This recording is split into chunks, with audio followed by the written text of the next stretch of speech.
नमस्कार, मैं हूं ज्ञानेश शुक्ला।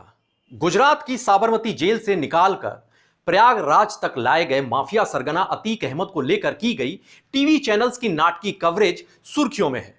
गाड़ी पलटने के ऊल जुलूल कयासों से लेकर पुलिसिया काफिले के रुकने, लघुशंका करने की हास्यास्पद कवरेज ने मीडिया जगत की जमकर किरकिरी कराई है।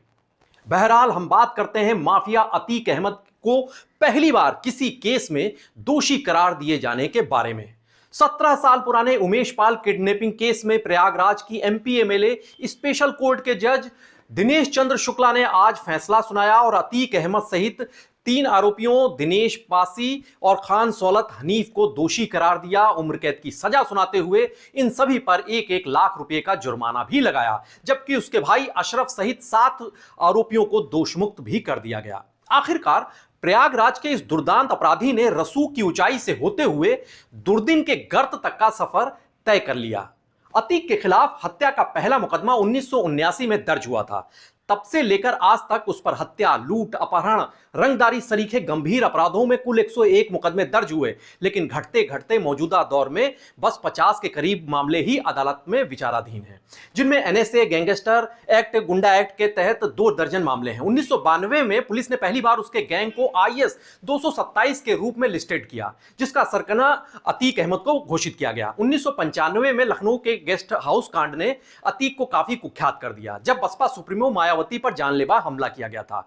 गैंगस्टर एक्ट के साथ ही अतीक के खिलाफ गुंडा एक्ट की कार्रवाई तो कई बार की गई, उसके अलावा उस पर एनएसए भी लगाया गया, लेकिन सियासी खाद पानी पाकर यह कुख्यात अपराधी लगातार पनपता रहा, फलता फूलता रहा। 2001, 2003 और 2004 में यूपी की तत्कालीन सरकारों ने अतीक के खिलाफ दर्ज कई संगीन मुकदमे वापस ले लिए, तो कई मामलों में पुलिस ने मुकदमों में फाइनल रिपोर्ट लगाकर अतीक को बरी करने में मदद की।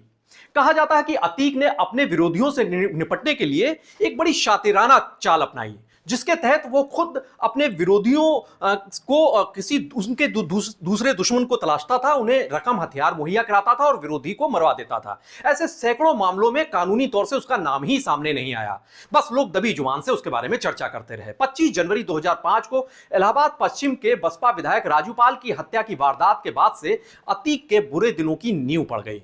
इस हत्याकांड के गवाह उमेश पाल का अपहरण और टार्चर करके तो अतीक ने अपने दुर्दिन को न्योता ही दे दिया। उमेश पाल किडनैपिंग केस पहला मामला है जिसमें अतीक अहमद को दोषी करार दिया गया।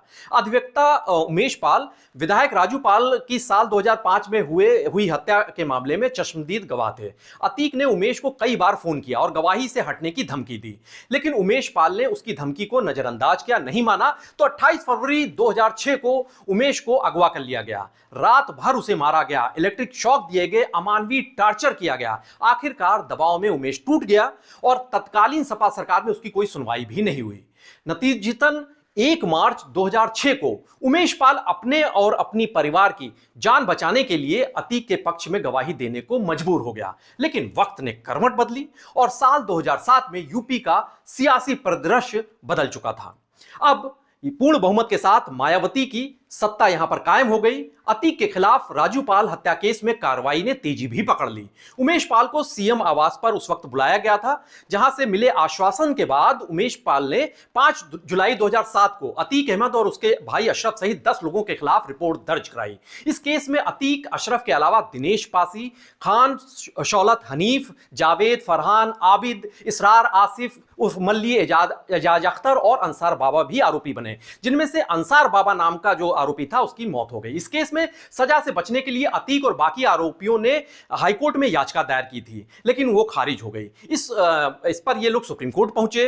ऐसी संभावनाओं को पहले ही भांप लिया था उमेश पाल ने, इसलिए शीर्ष अदालत में कैविएट दाखिल कर चुके थे, जिसकी वजह से इसी साल 17 फरवरी को अतीक की विशेष अनुमति याचिका यानी एसएलपी खारिज हो गई। साथ ही सुप्रीम कोर्ट ने 6 महीने में सुनवाई पूरी करने के निचली अदालत को आदेश भी दे दिए, जिसके बाद से निचली अदालत में केस की सुनवाई लगातार शुरू हो गई और अतीक गैंग को सजा का भय सताने लगा। जिसके बाद बीती 24 फरवरी को प्रयागराज में उमेश पाल को उसके 2 गनर के साथ मौत के घाट उतार दिया गया। और इस विधानसभा का बजट सत्र चल रहा था। इस वारदात से तिलमिलाए, गुस्साए सीएम योगी ने माफिया को मिट्टी में मिलाने का ऐलान कर दिया। दिया। इसके बाद से अतीक और उसके खूनी साम्राज्य के खिलाफ उत्तर प्रदेश की योगी सरकार ने मानो जंग छेड़ दी। अतीक अहमद, जिसने खूनी कुचक्र से सूबे को दहलाने, लोगों को रुलाने में कोई कोर कसर नहीं छोड़ी थी, सजा सुनाए जाने के बाद यह दुर्दांत अपराधी खुद रो पड़ा।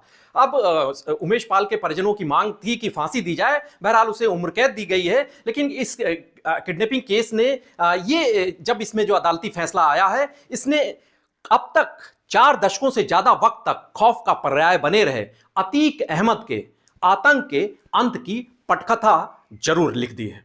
उत्तर प्रदेश की तमाम बड़ी और अहम खबरों के लिए आप बने रहिए पीटीसी न्यूज उत्तर प्रदेश के साथ। नमस्कार।